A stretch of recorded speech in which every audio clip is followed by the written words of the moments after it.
Okay, hello everyone. Today we are here at Sarasota. In our last flight, we flew in virtual reality. Today we'll go back to flying in 2D with a nice 36 nautical mile flight to Coral Creek. You'll notice I'm not in November 359er Golf Charlie like normal, but in 80471, and I've got a different livery. I'll tell you why we're doing that in the pilot's brief. Let's hop into the pilot seat and get started.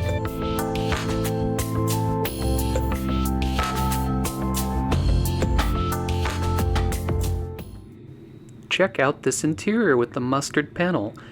It probably looks vaguely familiar if you watched my discovery flight where I flew a real Cessna Skyhawk. It looked just like this. So I found this livery and interior on flightsim.to. I tweaked the livery to look a little bit more like the copper livery of the Skyhawk that I flew.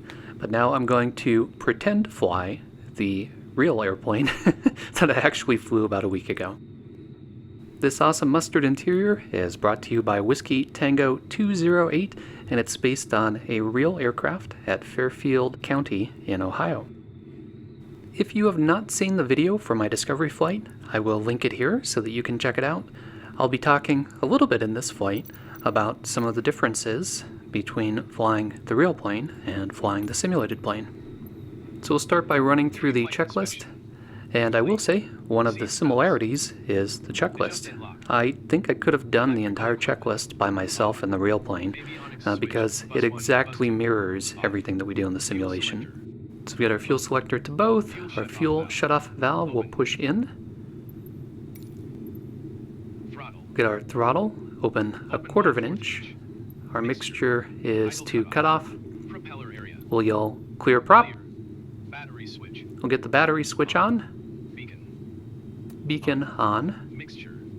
Mixture to rich. Auxiliary fuel pump. Turn on our fuel pump.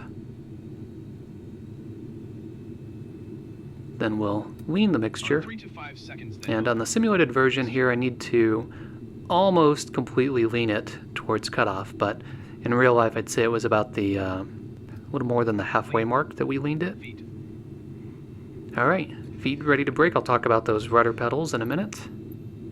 Ready to brake. Ignition. And we'll crank over the ignition. Let's get the parking brake on. Start. Mixture. And push in the mixture.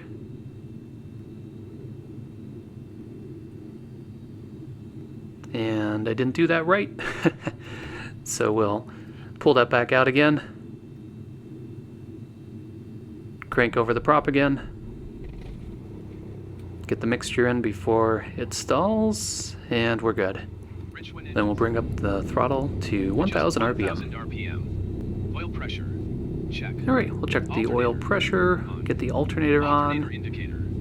Alternator indicator is off. We'll check our ammeter. Get our avionics on. And get our radios on.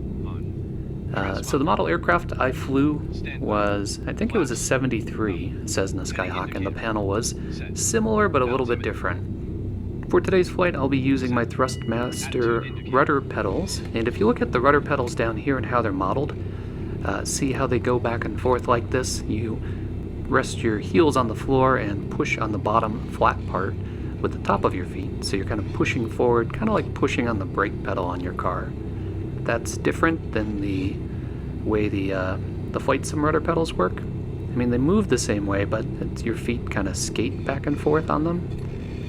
Alright, let's load up ForeFlight Web, and we'll go through the flight brief. So we are taking off here from Sarasota.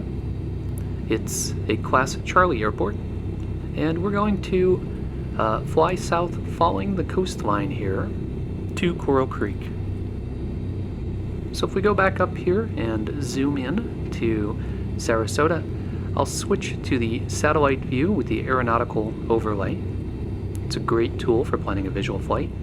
So we are parked here at Dolphin Aviation. They are currently using runway 32, so we're expecting to taxi down Alpha to Alpha 9, because beyond that is the displaced threshold, and then take off heading north, fly the downwind, and then depart from the downwind. We're going to head south. We're going to parallel the road that's on our right here, which is 41. sticking fairly close to the coastline. Now we've got a river here that we'll pass, still following 41. I've got a nice visual waypoint off to our left here, which is this interesting cluster of houses, and that lines up really nicely with the edge of the Class Charlie airspace. So then we continue on to the south. We'll pass by Venice Field. That's Kilo Victor November Charlie over here. We've got a closed field here. We'll pass by that. We should be able to see it though. And then we head to Coral Creek on a really good approach angle for it. And we've got this really distinct feature here where this is curving around, but before Coral Creek is Rotonda West. So that's an obvious visual landmark, and that'll tell us we are getting really close to the airport. We're going to overfly it, do a teardrop turn, enter the left downwind for runway 23. So that's it. Couldn't be simpler.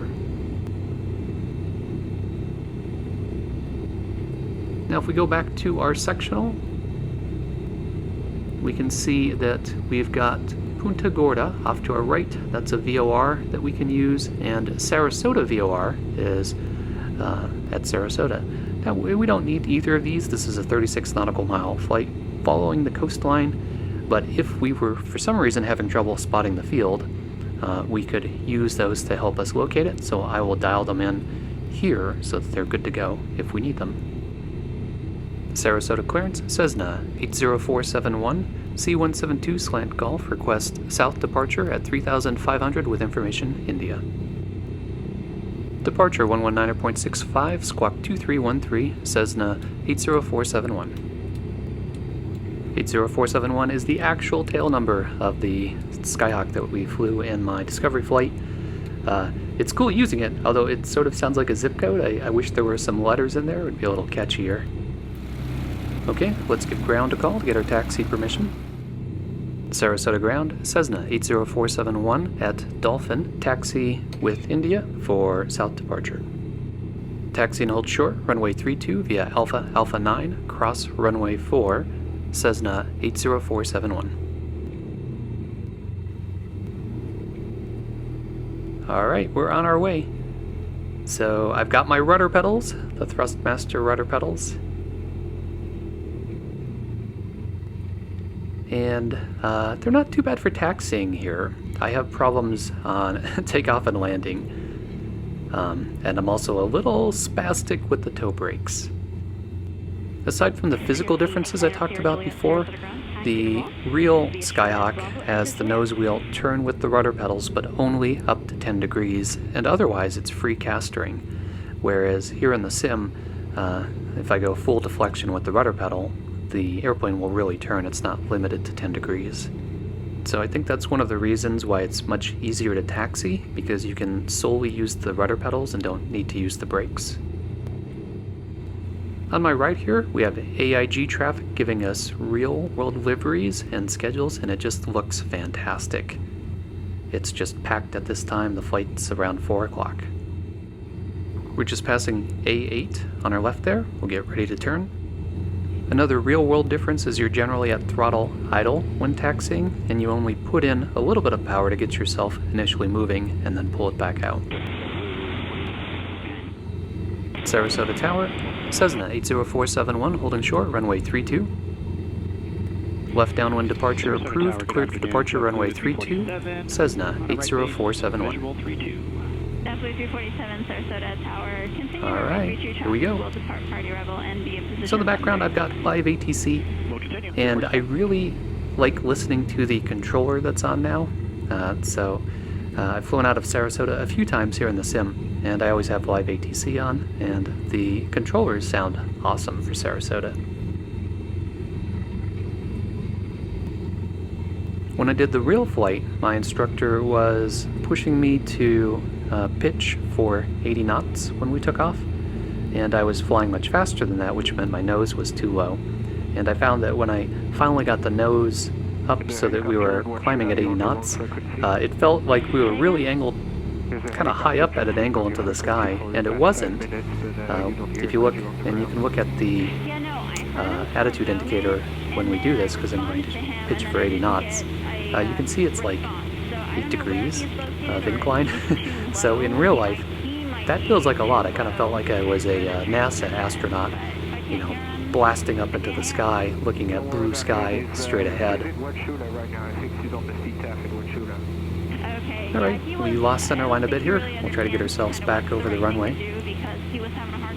But check out the view. Sarasota is just a fantastic airport by VerticalSim. I highly recommend it, especially if you like flying GA. It's also got a nice terminal for flying jetliners, if that's your preference.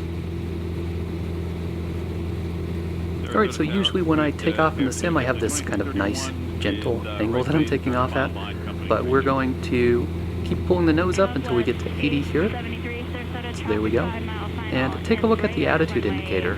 So the bars on the attitude indicator are each 5 degrees, and there's a little dot there. So that dot tells you how many degrees pitched above or below the horizon you're at. So if you look at it, we're at 80 knots now, and it's about 6 degrees. So 6 degrees sounds like nothing, but when you are sitting in the seat, you are tilted back, and you've got the back of the seat pressing against your back and your butt, and it feels like you are pointed up at a decent angle. Alright, we're making our left crosswind turn here. We need more mileage, so turn to the right, just heading 360, please, for spacing. Okay, you want us to do a right 360? It can. Sure, we can do that, right 360, and we'll come back around and call you when we're back on final. 606 So I stopped talking there so you could hear ATC. They just directed JetBlue airliner to do a 360 on final for spacing, which is a little unusual, I think. Usually that's more of a move for a Cessna, and you'll hear them talking about that a little bit more in some of the clips coming up. 2331, thanks. I didn't realize that you guys had visual, but it still looks like way too close because you need space between you guys to land. So and that probably is at least 3 miles. So you're good now. Runway 32, clear to land. Hey, no sweat. Glad we could help. And 32 clear to land. You flew 2331. Coming back around. Thank you. Sounds like a fun controller. Southwest 873, contact Tampa departure. Switch to South 873. 2556 Sarasota, traffic 5 miles, final, Embraer, runway 32, clear for takeoff.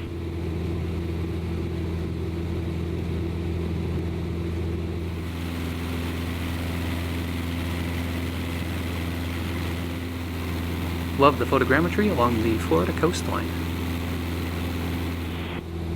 I think that's the first time I've seen like a commercial jet do a 360 on final.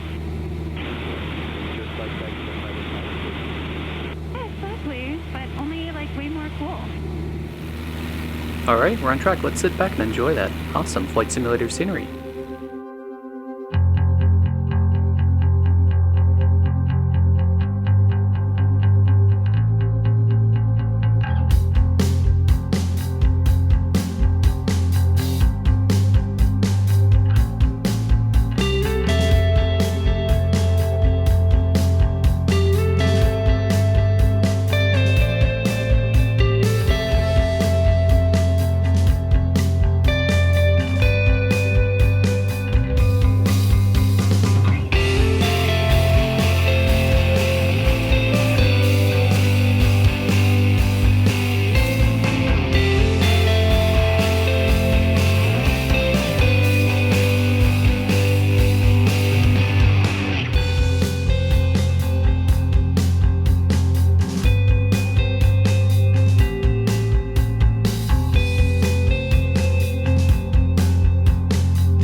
That landing really should have been a go-around, and once I touched down it got pretty squirrely with the rudder pedals, but I managed to recover without crashing, so there's that.